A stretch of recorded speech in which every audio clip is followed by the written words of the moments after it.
Oke, Assalamualaikum warahmatullahi wabarakatuh. Kami dari kelompok Diasikin Aja dengan saya sendiri Isni Khairul Fahmi dengan NIM 120623009 dan dengan teman saya Muhammad Rizky Libradi dengan NIM 120630069 dan yang terakhir teman saya adalah Misara dengan NIM 12062300059. Kali ini kita akan menjelaskan mengenai algoritma SOM atau Self Organization Map, yang dimana kami mengambil tema yaitu tentang stunting dengan 1000 data trend dan 1000 data test. Oke, selanjutnya akan dilanjutkan oleh teman saya. Baik, lanjut dimana ada formulasi masalah yang dimana itu bertujuan untuk mengelompokkan data anak berdasarkan umur, tinggi badan, dan berat badan dengan metode Self Organization Map atau yang bisa disebut SOM untuk deteksi resiko stunting. Di mana SOM sendiri kami pilih untuk mereduksi dimensi tinggi menjadi peta 2 dimensi yang mudah diinterpretasi. Lalu di sini ada fungsi normalisasi manual dari min max scaling yang dimana ini menggunakan scaling seperti yang tadi. Ini menggunakan min max scaling yang mengembalikan data yang dinormalisasikan beserta nilai min dan max untuk digunakan pada data uji. Lalu bisa ke bawah masuk ke bagian kelas SOM manual. Di mana kelas SOM manual ini bertujuan mengimplementasi algoritma SOM dari awal untuk mengelompokkan data dengan beberapa fitur, yaitu ada inisiasi bobot acak, pelatihan SOM dengan mencari base matching unit atau biasa sering disebut BMU. Lalu di sini ada beberapa parameter seperti X, Y, length, dan sigma yang kami gunakan agar dapat mendapatkan hasil dari perhitungan awal.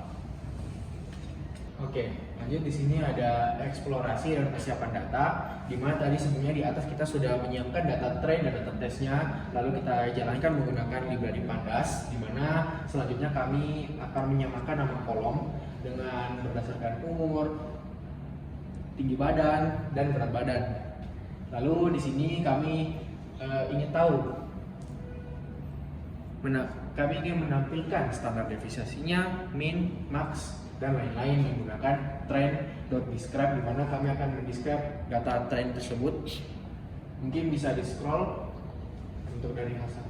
Ini merupakan hasil dari describe data trend. Scroll.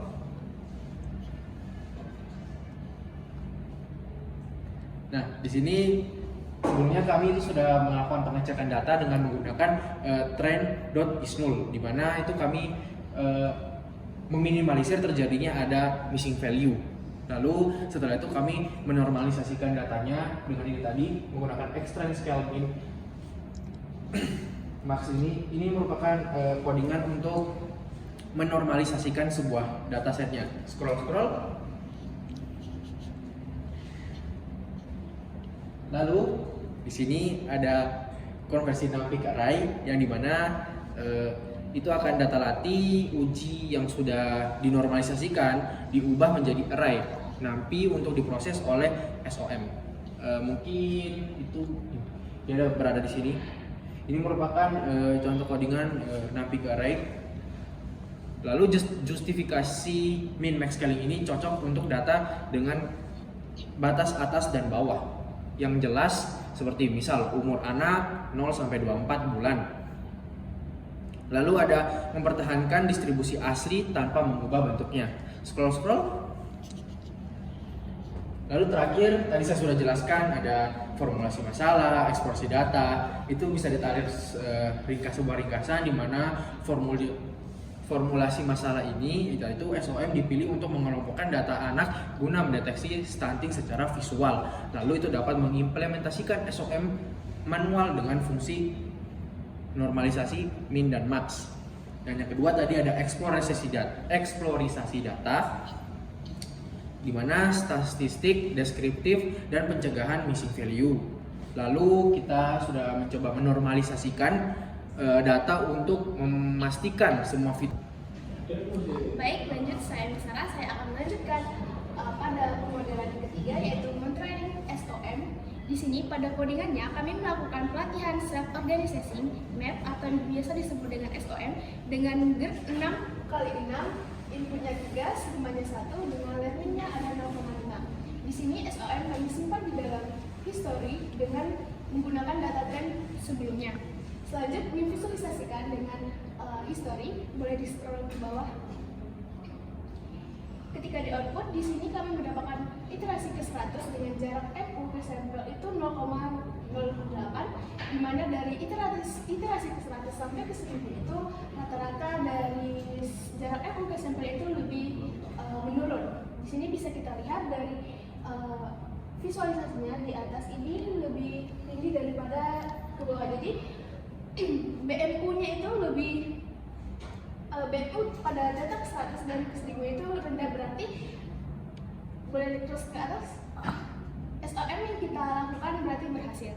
Lanjut ke selanjutnya, masuk ke kode keempat yaitu tentang evaluasi. Di sini pada kode yang pertama kami menggunakan rata-rata jarak BMU ke sampel selama trainingnya, lalu mengecek klarifikasi data trend dan klasterisasi data test dan juga distribusi data per klasternya. Setelah itu kami menganalisis karakteristik klasternya menggunakan umur, tinggi badan, dan berat badan. Selanjutnya, setelah kami melakukan analisis karakteristik klasternya, kami membuat codingan visualisasi peta klaster SOM dengan jumlah per node-nya. Lalu ketika di print, nah di output-nya kita bisa lihat bahwa rata-rata jarak BMU ke sampel selama training itu paling kecil 0,0520 dengan distribusi data per klaster, yaitu ketika klaster kolom ke-0 dengan baris keempat sebanyak 4.942 data. Scroll ke bawah. Di sini kami menggunakan visualisasi heatmap. Di sini yang paling merah itu berarti yang paling banyak sebanyak besar 6.000 data, sedangkan paling kecil itu sebanyak lebih kurang 1.000 data. Baiklah, untuk kode yang kelima akan dijelaskan oleh rekan saya. 3. Oke, baik, saya akan melanjutkan mengenai eksperimen variasi parameter, di mana kita buat variabel terlebih dahulu yaitu learning range 01, 05, dan 09. Setelah itu kita buat variabel lagi yaitu variabel sigma dengan isinya yaitu 0,5, 1, dan 2. Di mana kami ini melakukan iterasi kombinasi parameter yaitu totalnya 9 kombinasi. Setelah itu kita membuat objek sum baru dengan parameter tersebut. Setelah itu kita membuat iterasi yang dimana iterasi ini sejumlah 500 iterasi dan menghitung rata-rata jarak BMU ke sampel dari history expert tersebut. Setelah itu menyimpan hasil ke dalam disk result sebagai dictionary. Selanjutnya kita membuat visualisasi hasil eksperimen yang dimana kita ini membuat line plot, bisa di scroll di visualisasinya. Nah, di sini kita lihat dari visualisasinya yaitu X-nya itu dari learning rate ini ada learning rate 0,1, 0,5 dan 0,9. Dapat kita lihat 0,1 ini rata-rata jarak BMU itu yang kecil yang buruk karena mereka ini tinggi. Setelah itu dilanjutin dengan 0,5 dan 0,9, di mana di visualisasi ini terlihat kalau 0,9 dengan sigma 1 itu terkecil. Bisa kita lihat di outputnya. Nah, di sini eksperimen dengan learning rate 0,9 dengan sigma 1, rata-rata jarak BMU-nya itu 0,0115. Ini membuktikan kalau eksperimen dengan learning rate 0,9 dan sigma 1 itu yang terbagus untuk SOM. 3. Oke, selanjutnya kesimpulan dari SOM kami yaitu yang pertama, model SOM hasil mengelompokkan data anak berdasarkan fitur umur, tinggi badan, dan berat badan. Di mana artinya self organization map ini atau SOM bisa memisahkan data anak-anak menjadi beberapa kelompok cluster berdasarkan kemiripan umur, tinggi, dan badan. Anak-anak yang mempunyai karakteristik tubuh mirip akan masuk ke kelompok yang sama. Selanjutnya yang kedua adalah normalisasi min-max efektif menyimbangkan skala fitur sehingga model dapat belajar dengan baik. yang dimana sebelum data dimasukkan ke model dilakukan normalisasi agar semua fitur umur, tinggi, berat berada pada skala yang sama yaitu 0 sampai 1. Tanpa normalisasi fitur yang angkanya lebih besar, misalnya tinggi badan, bisa mendominasi proses pelatihan padahal semua fitur sama penting. Yang ketiga adalah parameter learning rate dan sigma signifikan mempengaruhi performa dan stabilitas konversi SOM. Yang dimana artinya parameter learning rate atau kecepatan model belajar dan sigma jangka pengaruh ketanggaan neuron sangat berpengaruh pada hasil akhir. Kalau nilainya tidak tepat, model bisa jadi lambat belajar, tidak stabil, atau malah gagal mengelompokkan data dengan baik.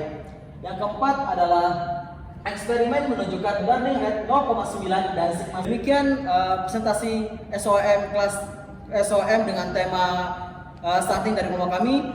Sekian, wassalamualaikum warahmatullahi wabarakatuh.